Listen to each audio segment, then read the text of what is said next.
Hello my friends, welcome to Pram Strings. I'm Henriette and this is Oh Christmas Tree. In this lesson we're going to learn how to play it, so I'm hoping you have your violin ready because this is a play along video. And then by the end of this lesson we should be able to play this song as a duet, and that's where the fun begins. So we're going to go slowly at first and I'll help you learn this piece, and then as we progress we'll go a little bit faster and we'll end with the duet playing, so hang on in here until the very end of this video. Now this piece is written in the key of G major, which means that on the D string our second fingers are going to be wide, and on the A string our second fingers are going to be close to the first fingers. So we have our second fingers crisscrossing diagonally across the string, so they're not in the same places, be aware of that. Secondly, we've got an up beat in this piece, which means we're going to start up bow. So whenever you start before the bar line, so on the third beat for instance, right at the start, you're going to start up bow, and then when we start our second section we're also starting up bow. So be aware that you've got frequent up bows in this piece as well.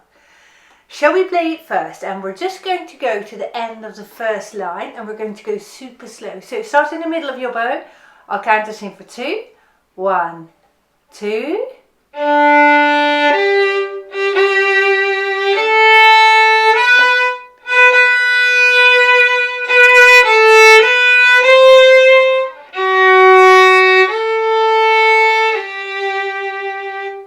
So you will have noticed that I'm playing my dotted rhythms just up and down, so I'm not slurring anything. Let's take a look at the second full bar now, where you've got a dotted crotchet or a dotted quarter note. I'm counting that to 3 and I'll show you how I do that.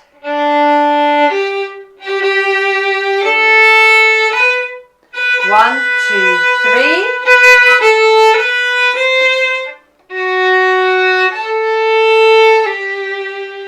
So whenever I see a dotted crotchet or a dotted quarter note, just count 1, 2, 3. You subdivide, in other words, this note into quavers, into eighth notes. Let's have a look now at the penultimate bar of this first line. And here we have got a second finger on the A string, a C, followed by a C sharp. And I just want to make you aware that those fingers are not opposite one another on the strings. No, the second finger on A is low. The second finger on D is wide. So when we play this, let's practice that a few times, shall we? Second finger on A, second finger on D. Now we have seen in the past that sometimes we use the third finger, and you can do that, but because we follow on with a fourth finger on the A in that last bar, I'm going to opt to crisscross the strings with my second finger. You see, so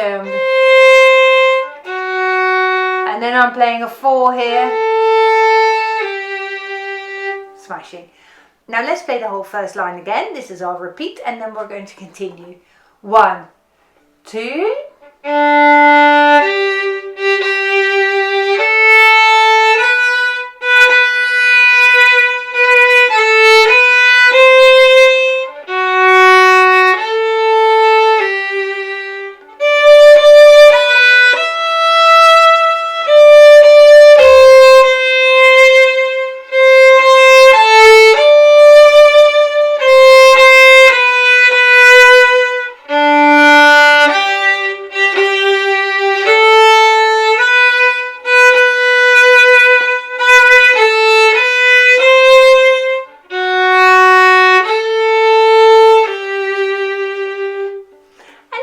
Notice that in this second section we get the same issues that we've talked about again.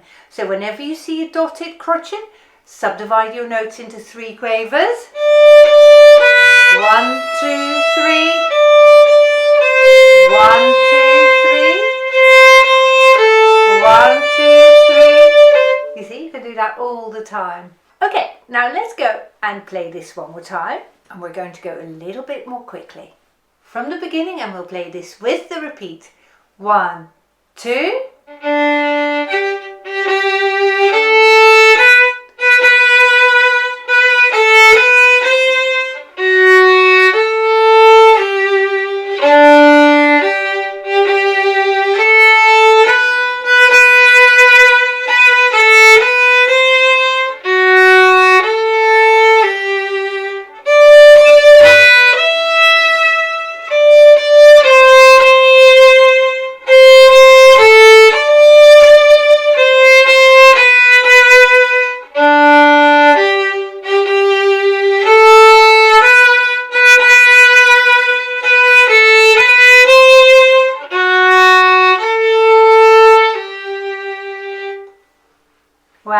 That's really nice.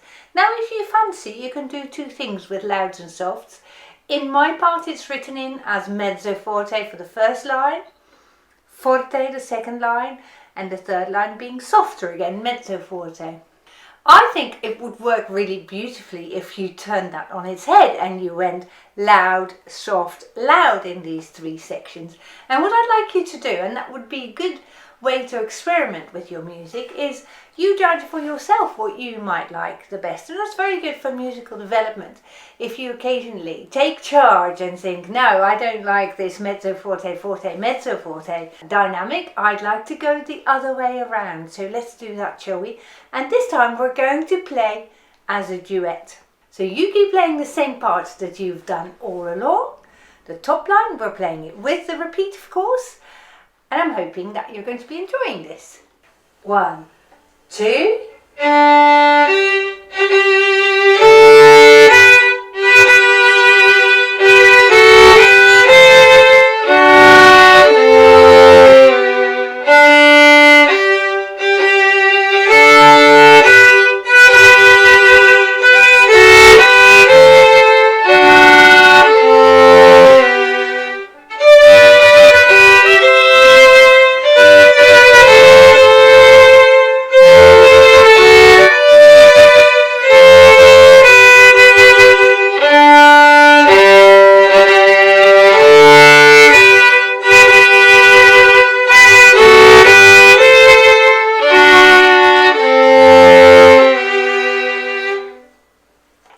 Know how you got on with this, and if you have enjoyed this, do write about it in the comments section down below this video. It would be lovely for everyone else as well to hear how you got on. I'm hoping that you will have a wonderful Christmas, and I'm wishing you all the very best for the festive period. I look forward to seeing you again soon. Bye bye.